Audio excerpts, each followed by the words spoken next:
So hi guys, so right now we're here in the unknown island. So andito kami, hindi namin alam kung saang lugar to. And we're taking a video so that we're hoping na someone might help us. Here sila yung mga kasama ko. If ever na makita niyo yung video na to, please help us guys. Palubat na ako. Ayun nga, palubat na. Lubat na ako, may powerbank pa kayo dyan? Oh gosh, thank you. So, ano nang gagawin natin ngayon? Guys, we have to work together. Ano bang mga dala nyo dyan? Baka sakaling magamit natin yan.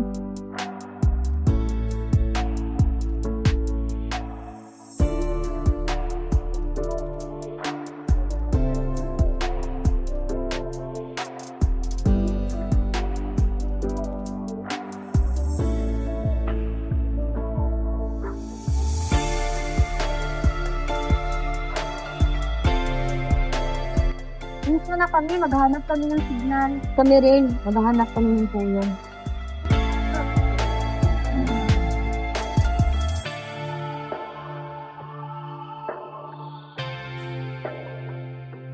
Oh my God, wala talagang signal. May signal ba dyan?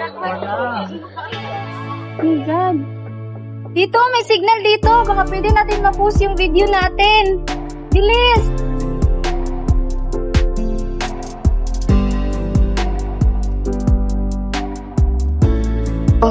Guys, na-post ko na yung video natin. Baka sakaling makanap tayo ng tulong doon. Habang nag-aantay tayo ng itutulong sa atin, tignan mo na natin kung ano yung mga pwede natin makaroon. Meron pa naman tayong mga pagkain. Makakasya pa natin to.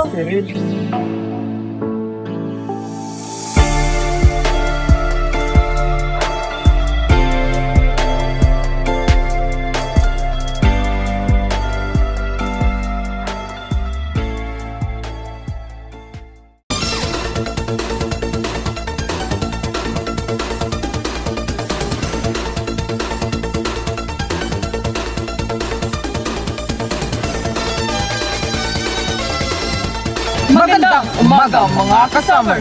Nandito kami para maghatid ng panibagong balita. Ito si Godwin B. Termis. Ako naman si Mara Briones mula sa 574 Nagbabalita.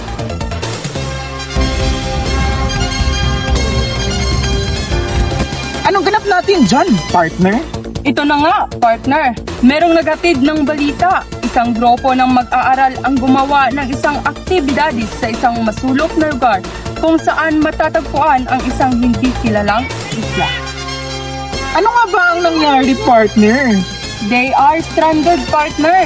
Hindi natin alam kung may namatay o nasugatan, ngunit may isang nag-send ng video kung saan sila matatagpuan.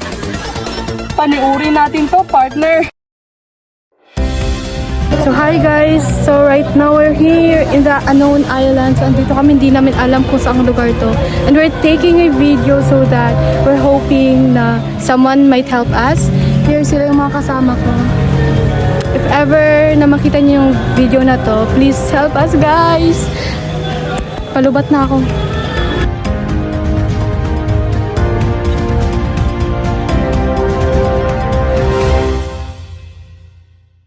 Nagbabalik ang 574 Nagbabalita.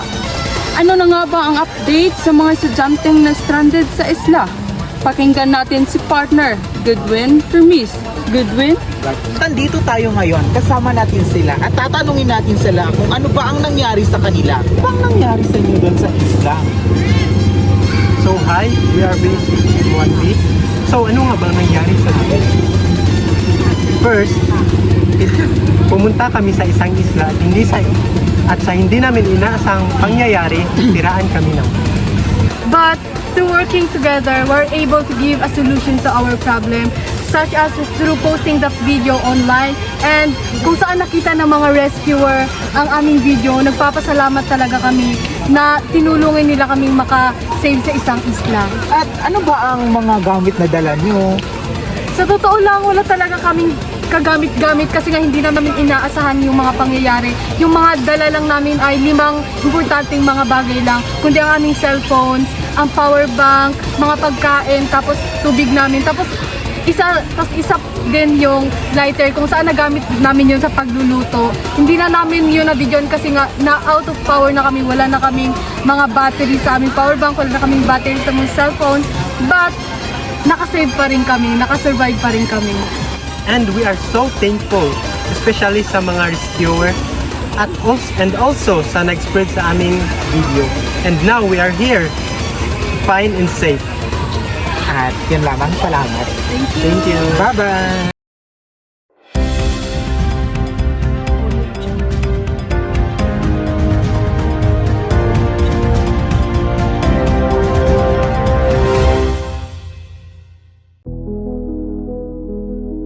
So, good morning everyone. This is my reflection about how our leader managed us.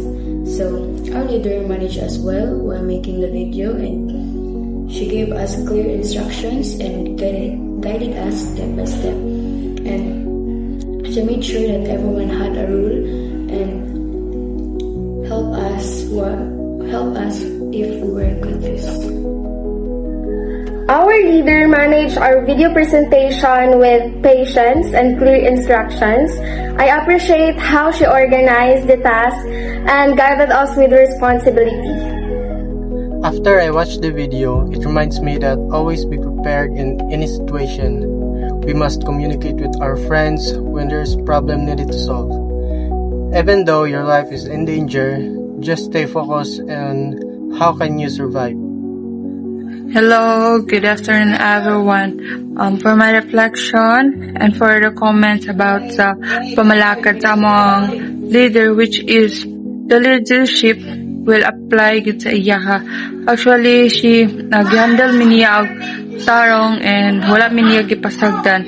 Also, si Miss Press or our leader sa NSTP1 na ma-create ang among video, naghuna-huna gyud siya o aha gyud ang amo ang tarong nga spot for the good video or good qual para sa amo ang mabuo nga video. More to, thank you.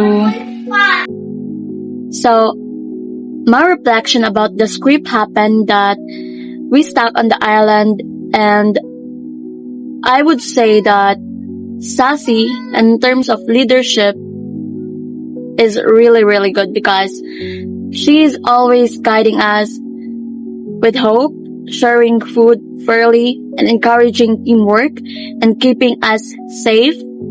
And we trust her as a leader because she is really, really good in terms of leadership. That's all. Thank you.